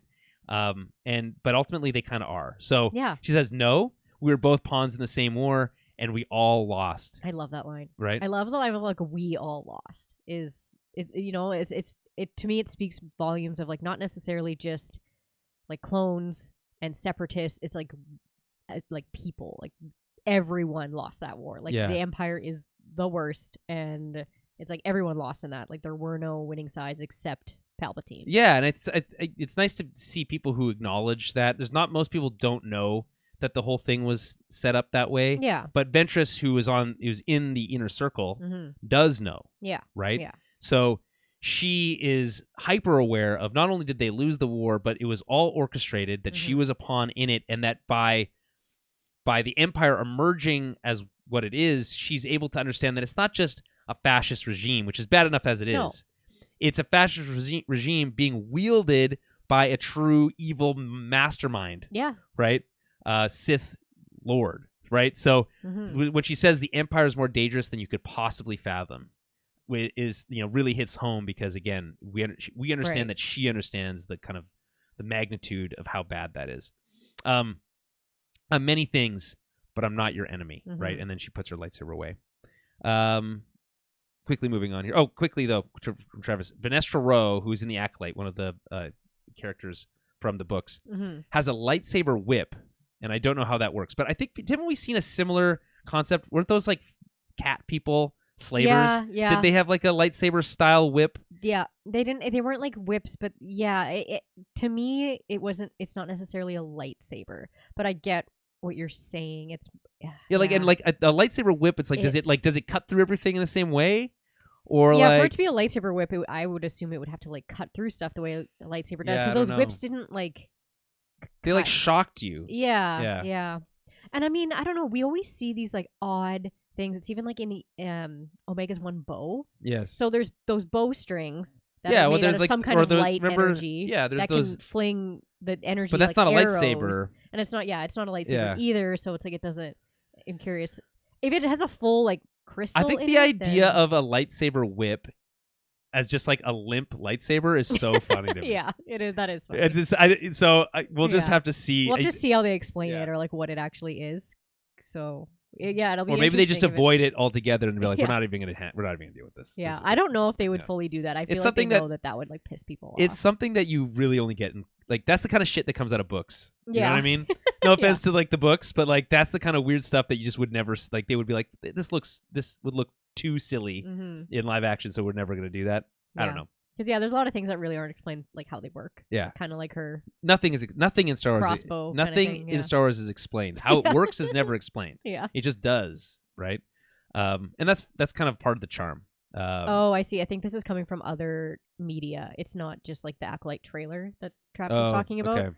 It's like so it's an actual modified saber. That's a whip. We'll see it in the show though. Yeah. Yeah, I don't think so. Probably not. Okay. Yeah. So, cut to the evening. The Batch is having a little heart-to-heart with Omega about Ventress in the Marauder. They don't think that they can trust her. And this is based entirely on their preconceived notions of what she did in the war.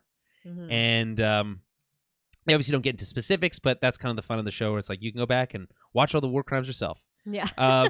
And so Omega reminds them, and this is why we're like, Omega being technically older than these guys, right, and not having been trained as a soldier, really gives her a lot more emotional intelligence. And obviously, if she is truly force sensitive, that kind of just bolsters that even more. So she reminds them again that things are different now than they were after the war. Obviously, it's hard to kind of take that in when you have a lightsaber pointed at your face. So fair enough, right? And then, she's like, hey, people can change. But Crosshair thinks that she's just being naive, which is like his favorite criticism of her, right? Always. But she reminds him that she never gave up on him, and he Well, was able to yeah. change. It's like right? you're Crosshair. You're in the same position Ventress is, basically. Like, I feel like you should have a little bit more compassion for Ventress because it's he fell into Yes. the exact same kind of trap that she did. Well, Travis points out earlier, I didn't read this one, but it's totally hits. First of all, Omega's comment to Crosshair here totally like stops him in his tracks. Like, right? Yeah. his reaction is like, oh shit. Yeah. Like, He's like, right. He's like, oh yeah, no, you got me there. yeah. I don't really have a comeback on that. yeah. So and again, just the way that they visualize that just by showing his reaction, I thought that was really good. And then we get the center wipe, so the screen wipes in from the edges and then it closes in on Omega's face. Mm-hmm. Kind of showing that she's the kind of emotional heart of this whole thing. Of course. Yeah. And it got she always kind of has been. Yeah. Yes. Yeah. But you gotta love the emotional the Star Wars wipes though. Yes, They're love always good. them. Yeah. Yeah, and there's again the comments from Travis earlier about how later when Crosshair is helping her up onto the Marauder, Mhm. It's echoing the scene at the end of season 1 when they're offering to help Oh, like Crosshair Yeah. from Topoka City. Yeah. And he refuses Mhm. the help. And I did clock it that there was a little bit of an extra like, hey, I'm willing to give you a chance type of way he extend. It's really weird to say it this way, but it does feel like there was something there I know what you mean. when he extends his hand to help her up onto the ship. Mm-hmm. That it's not something that he would have done maybe previously. No. Right?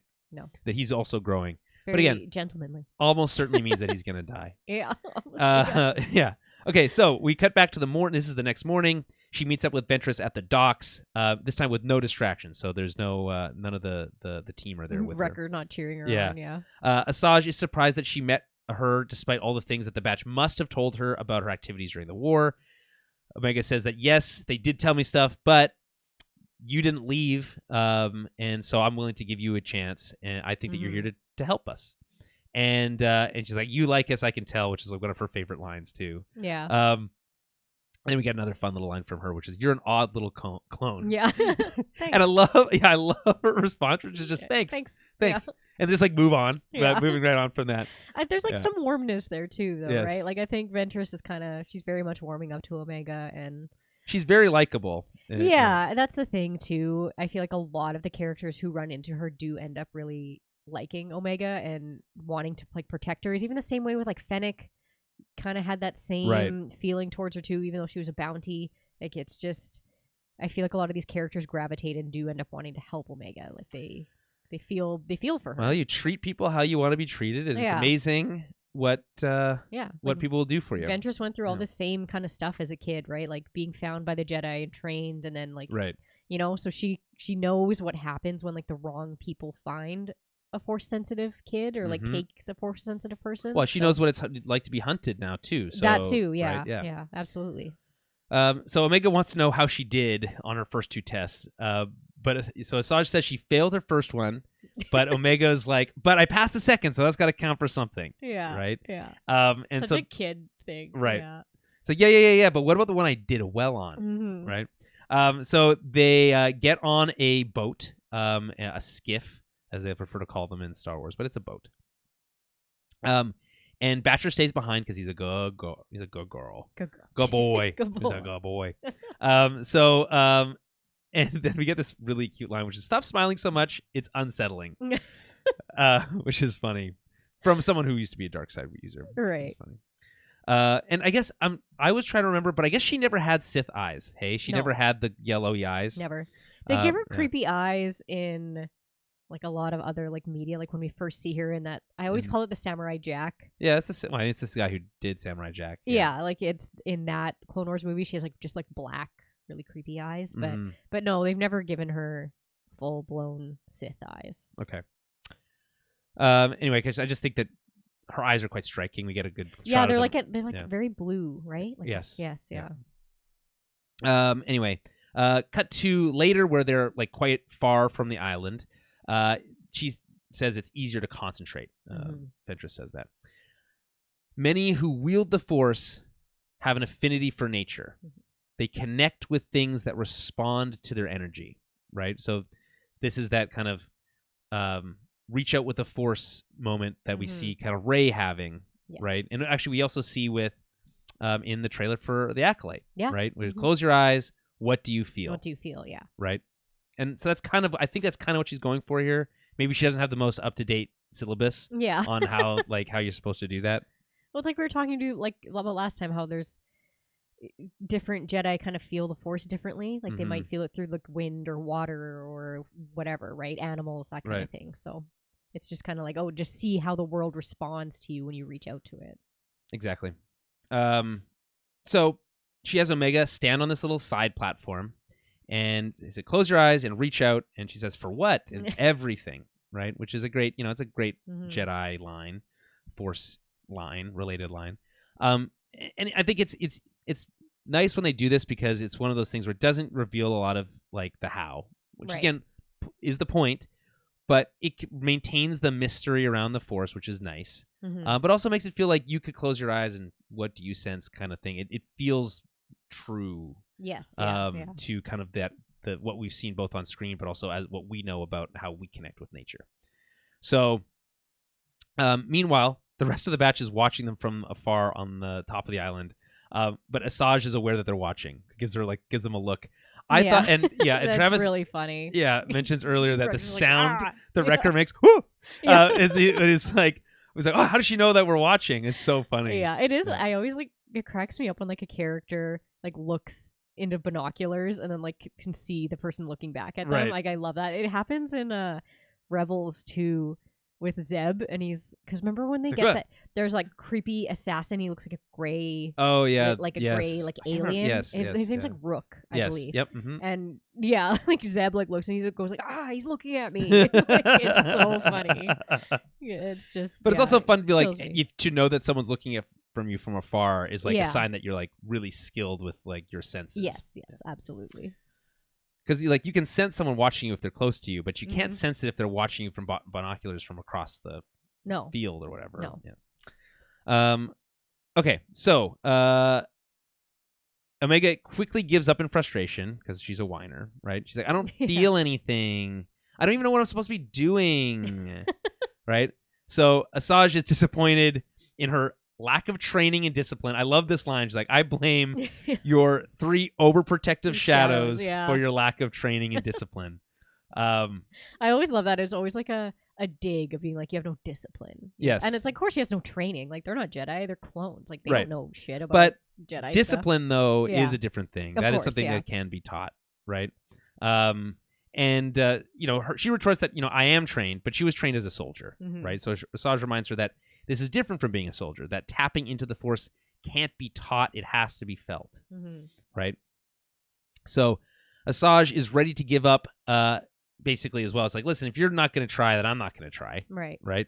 But that's when Omega's like, well, why would I even believe you? You probably don't know anything about this, despite having seen her literally lifting Wrecker earlier in the episode, but whatever. Small nitpick there. Challenges her to prove that she has the chops, as it were, right? So Asajj stands on that same side platform and does the classic Jedi thing where they stand their hand out and you hear the sound. And she summons a school of green glowing fish. And Travis pointed out earlier that it kind of is maybe an homage to her the magics. Yeah, the Night Sister magic that's green. Yeah. We get some very peaceful music that plays, and this is very impressive to Omega. She's never seen anything like this. Right. And it is wowing her. And as Benja says, I'm not the one holding back, which is, I guess, what do you think she means by that? Like saying, I'm not the one holding back? I think that she thinks Omega is like holding back. Like she's not giving herself over to the Force the way she should be, right? Like there's something... Yeah, I get it. I think it's interesting that so she's trying to recount these lessons, but she's using all the phraseology that someone who would know this stuff wouldn't use. But if you never, if you walked into a judo class for the first time and they told you to do judo moves that, I don't know what those mean. You know what I mean? She could maybe tailor her language to be a little bit more understanding, but that's not really Asajj's methodology. No. Yeah. Okay. And it's because it's test. Like she's trying to see if Omega has that intrinsic natural ability. Yeah. So the fish leave in a hurry, and then a giant shelled octopus arrives called a Varathian. Oh, they gave it that Yeah, name. it's from StarWars.com. I thought it was a tentacruel because that's what it looks Tinted. like. Pokemon? Yeah, it's It true. looks exactly like It's it. got a little hat. Yeah, Yeah. it looks the same. Yeah. And same colors too. Yeah, exactly. Anyway, it starts playing with the boat a little bit, like knocking it around. StarWars.com says, quote, "The Varathian is rarely seen breaching the ocean surface, a deep-sea creature that prefers to dwell in the depths of Pabu's waters, with a hardened shell carapace protecting a shrieking, bony beak and a mass of purple tentacles. Ugh. Equipped with countless suckers, those who encounter Varathians must summon tremendous sense of calm to escape alive." I feel like that last bit feels a little on the nose. I feel like they just added that to Yeah. it. Yeah. Yeah. So Travis mentions here, and thank you for calling this out. There's a brief moment where Ventress goes from an open hand to a fist, back to an open hand, showing that she doesn't hold back. Her old self comes out. Oh, okay. So yeah, I mean, I guess that's kind of what I interpreted here, and because Omega asked specifically, "Did you summon that?" She says, "Not intentionally." Right. But that, her connection to the Force is a little muddied, right? It's both Yes, good yes. and bad, as you mentioned. Yeah. Right. So when she's summoning these fish, she's inadvertently summoning something Yeah. scary. Big and bad. Yeah. Yeah. And I feel like that's kind of almost the sad thing about I think it's Ventress, sad for too. her. I think it she is doesn't sad for her. like Like she's that. trying Yeah. to do something good, and she's like, "Oh, like look at these fish," and then it's like, "Fuck!" Like, now this big thing Yeah, I showed know. up, a monster, and she's just trying to. She's like, "I'm trying to do something good here. I'm Yeah. trying to, and then things just go bad." They get, as per usual. Yeah. So luckily, the Bad Batch was watching this, so they jump into action, head to the Marauder to help. Meanwhile, they're like knocked off the boat, thrown overboard as the boat is capsized. The creature grabs Omega, pulling her under, but Asajj saves her by slicing off a tentacle with her lightsaber. Love underwater lightsabers. Yeah, they're always so cool. Super cool. Yeah. And anytime you get to see a lightsaber actually slice something is also a nice change, because you just don't get to see it as often as you'd like. Yeah. I like the way her hair flowed in the water too. She has a real cool haircut. We didn't mention that. It's just cool. her whole vibe and like outfit is really cool because The snake thing on her. I'm pauldron. curious what that is all about. I think it's like her. I'm. Her bounty hunter. They haven't really thing, said but- specifically, but it's like probably her own sigil that she's made for herself. which is it's very cool. I was just gonna say. Sorry, I lost my train of thought. Oh, how she looks. Yeah, her whole vibe and her whole like look and outfit is really cool. I feel like in Clone Wars, they had a bad habit of like the female characters being drawn a little overly like sexualized. Yeah, like we've talked about it before with Ahsoka and like her tube top. her tube top and like just stupid stuff. And it's like Asajj like it had her like booby shirt that has like just a cut across her cleavage for like no real reason other than Clearly, you have not read any comic books, because that is the MO of comic book costumes. Of course it is. I know it is. It's fine. I'm not defending it. I'm just saying that that's really where I love feel a like cute it comes outfit. from. I just like I like that they're trying to like maybe move away from that a little bit. A little more and, like, practical. More practical, yeah. I like it's nice More when they pockets. give more pockets. Yeah, exactly. yeah. But no, just her whole vibe is like it's a really cool look to her. I just agree. think she looks awesome. I never really liked Asajj's original look, the whole bald thing, yeah. But it's also and, cool like, that she just like chose to be bald. I'm like, that's pretty badass. So, like, it's canonized that Asajj is just like shaving her head. Like that's, but it does make sense tactically. No, I get to it. be bald. Yeah. And not Long have a hair, bunch of it's hair. like a cape. It's like Yeah. it's like you don't. It's easy to grab. Yeah, right? yeah, exactly. So okay, here we go. Ventress. This is from Travis. Ventress is the creature. She emerges from the dark, but people see as a threat. The shell, something to be broken. Ventress knows from the second, knows from her second chance to relate to the monster, seeing her eyes in it. Yeah. It's great work, Travis. You can just, if you want, just do my show notes for me going forward. That would be great. That would be handy. Give us all the metaphors. I love it. Yeah, and I don't think that's lost. No.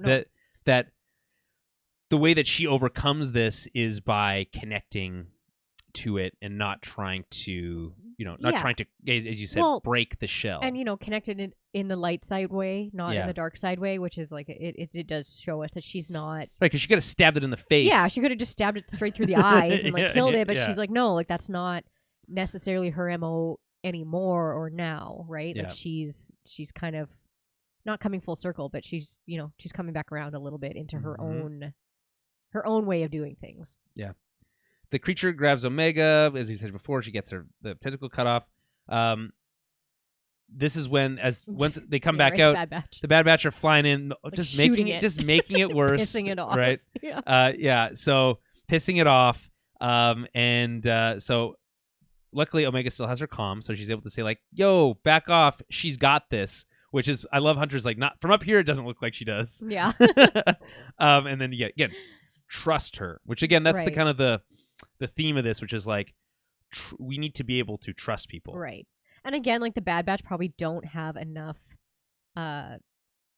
What's the word? Like Ventress is just a grown-up Caillou. Travis. No, Caillou. Caillou, the most unsettling cartoon character of all Yeah. time. Yeah. But no, like the Bad Batch don't have enough experience with Jedi and like watching Jedi like deal with like big animals and big threats that are more natural, right? Where like a lot of Jedi would calm things, right, or try their best to make a connection with something that is part of the living force, as opposed to just like killing a beast, right? Bad Batch are just more like kill it. Well, that's all they know. That's how they operate Yeah. with big monsters, is killing them. So Ventress is grabbed by a tentacle, but she uses the Force to connect with the creature. I love the shot of her concentrating and then opening her eyes, and then touching the beak. Yeah. It's all very calming and soothing, and it as I can't really express it any better than Travis already did, but about how it reflects on her. Yeah. Her as a character here. So I love Omega being, you actually did it. Don't sound so surprised. So the Marauder arrives to pick them up. We already talked about, how Crosshair and her seem to have maybe a little bit of additional connection as both kind of outcasts who have been giving a second chance, right? And then back on the ship, I fucking love this. Everyone's catching their breath, and Omega's like, "Oh, wow, that was pretty fun." Yeah. Always. Yeah. Which, again, maybe she's cut to be a Jedi, because that's the kind of stuff that Anakin would say. Yeah. So then we get to the final scene and her departure. So back at the cave with Asajj's ship, they say their goodbyes. First, Omega asks if she has a high M count. So after all this stuff, what's the answer? Asajj's answer is no. Right? This is disappointing for Omega, who now, understands even less about why she's being hunted. She's like, well, if it's not this, now I'd have no clue at all what it could be, right? Asajj can't help her with that, but she does say that considering that having a high M count would make you a target, consider yourself lucky, which Omega points out here, rightfully, doesn't help her either, because she's already being hunted. So doesn't make a difference. So that's kind of sad. I actually do feel a little sad for Omega in this moment. It's like she thought there was this moment where, oh, someone's gonna help me understand who I am, and then to be kind of rebuked by them is, obviously kind of the first stage in any kind of like exciting story, but like for this moment for her, it's particularly hard. Right. So, Crosshair tries to cheer her up by suggesting they go get some food. With a big sigh, Omega thanks her for her, for trying, and then departs with Wrecker. Which is, again, it's nice. It's like, you may not have been able to give us the answers, but I appreciate that you were willing to put in the work and effort to at least find out if that was the case. But right? Yeah. This leaves Asajj, Ventress, Hunter, and Crosshair to settle affairs. Crosshair doesn't believe that she's fully telling the truth about Omega. You're lying. Yeah, he's like, you're lying. Right. I like the way he says it, too. He's like, you're lying. Yeah. Yeah. And she's like, well, which part? And, she hasn't, it's not that ambiguous here, because what she says is, in a kind of a roundabout way, that she didn't really tell Omega the truth about her Force sensitivity. She says basically, quote, if Omega did have that potential, she'd have to be trained, which would mean leaving you behind. Right. Right. So she's not only I think she's protecting Omega here, but she's also protecting them a little bit, because she knows that they don't want to give her up. And right? She probably knows that like Omega doesn't necessarily want to leave these guys either. So it's maybe she feels like she's safer with these guys right now too. I don't know. I guess the conceit here again is that she does have some potential. Yes. Yeah. Right. And by the way, I was gonna say earlier when she was like, "Oh, we have to test you," I thought she was gonna pull out one of those fucking machines that Qui-Gon had. That would have No. been so funny. That would have been funny, but, But yeah, no. I was like, people There's no would way. be so mad. They would just be like, yeah. these motherfuckers. Oh yeah. Yeah. She has this specific number This of number. midichlorians. Yeah. Yeah. No, they don't want to do that. That they would like to leave that whole concept behind Mhm. if possible. So I don't really know what to make of that, because on one hand, I think it could go either way and be interesting, but this idea of telling her that she doesn't have it, telling these guys that she might, but if she does, it's going to mean sacrifice. Right. Right. Yeah. It just feels a little bit of like a muddied messaging. I mean, maybe she kind of feels like, in just getting to know Omega in this little bit of time, Right. that Omega's not ready for that decision yet. Sure. So she wasn't, having these guys know, but Omega not. It's like, okay, maybe you can tell her at the right time, and maybe you can help her make that decision. Sure. At a better time when she's more ready. Right. Well, and she says here, what you want is irrelevant, right? Because when they say that's not happening, Well, yeah, right? What you want is relevant. The fact is the Empire's after her, Mhm. and they won't stop. If I were you, I'd leave this place. You're not as safe as you think you are, and our business is done. But I guess by saying what you want is irrelevant, this is kind of this like little bit of column A, little column B, because it's Right. like, what you want is for her not to leave, but that might be what's best for her. But also, is she force sensitive? Like, it's like this again. Yeah. It's this, Yeah. and also, you're not safe here. She's being hunted. Maybe not for that reason, but if it was for that reason, you're especially going to want to not be here. Absolutely. So, yeah. And that's kind of what, again, she's bringing Which- harbinger of bad news. Of that news of like, you're not. Yeah. Which is nice that she tells them. Being, hey, you're not safe here, so you should get going, because Mhm. yeah, like, I found you pretty easy. Yeah, again, I would like to know how. Yeah. And obviously, so would Hunter. Travis here, another great line. Just really good stuff here today, Travis. Just crushing it. In the last episode, Fennec says, I don't go in the water. In the show, whether it's Omega going after AZ, Crosshair with Mayday, Ventress, here, it's symbolic of selflessness and cleansing, right? Mhm. It's the baptism Mhm. concept. So, yeah, it is. Yeah, I agree. I don't really have anything else to add on that, Travis. Again, you're nailing it. Yeah. Good stuff. Also, I am trying to wrap this up because we've been going for Yeah. Almost 2 hours. almost 2 hours, Yeah. and that's a little long for a 27-minute episode. Okay. In Not as Safe as You Are, our business is done. Crosshair admits that he can't figure out whose side she's on. She says she's on her own side, which, Mhm.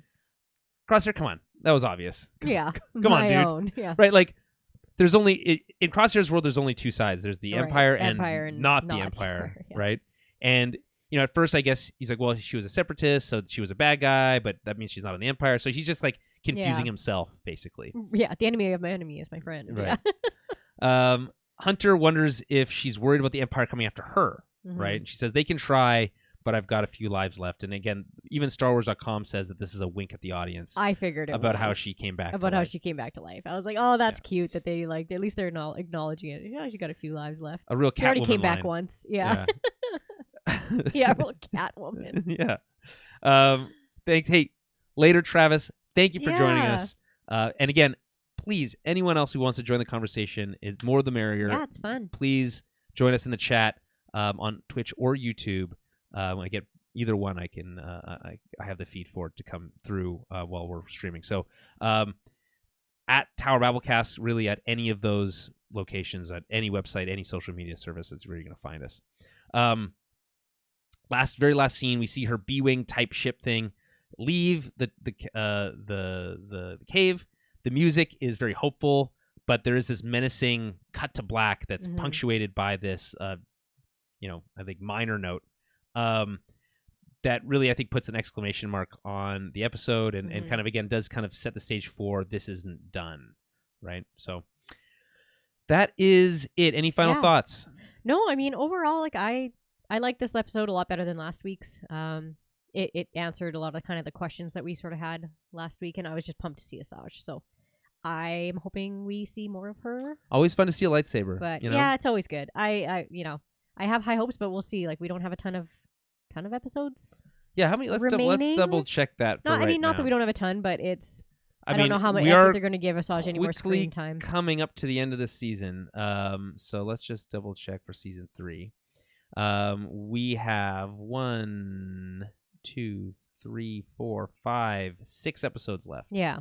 So. And that's not many. No. So Identity Crisis is next week. After that, Point of No Return. After that, Juggernaut. After that, Intro, Into the Breach, and then a 2-part finale. A 3-part finale. No. Wait a minute here. Are we done with the 2-parters? No, we're not. Next week is a 2-parter. Okay. Identity Crisis and Point of No Return. That leaves then after that 4 episodes. And I guess the finale is not a 2-parter, but it's possible that it's an extended episode. So right. We'll see. That takes us through to May 1st. That's Wow. the final episode. We're close. We're well over halfway here now. Stick with us for the rest of this. We got lots more Bad Batch coverage. Not every episode is gonna be 2.5 hours. I promise. Or an hour and a half, I guess. I promise that. Yeah. Actually, I don't know if I can promise that. Yeah, I don't know if you can. I'm not. We try don't not hold to. me to that. Yeah. But anyway, when a character like this comes back and there's Yeah, kind of there's a lot more there's more meat to go back on, and Yeah. So it's. And with that all done, then we can wrap it up. Again, follow us on Twitter, Facebook, Tower Babblecast, towerbabble.ca. Send us any thoughts, questions, comments to towerbabblepodcast@gmail.com, or drop me a line on Patreon if you're a Patreon subscriber. And if you want to support the show, Patreon's the best way to do that. Patreon.com/towerbabblecast, where you can find very recently, as in posted today, our review of Roadhouse, which is a very, very fun movie that I highly recommend that people watch. Not talking about the new one. I don't know about that one yet. I'm tempted to watch it just because to compare now, just to see, like how there's no way it's better. So that's kind of how I feel about it, which is a little bit of a disappointment. They rarely are. Yeah. All right. Well, on that note, then, thank you all for listening or watching if you were here for the live stream, and we will see you next week with more small screen Star Wars.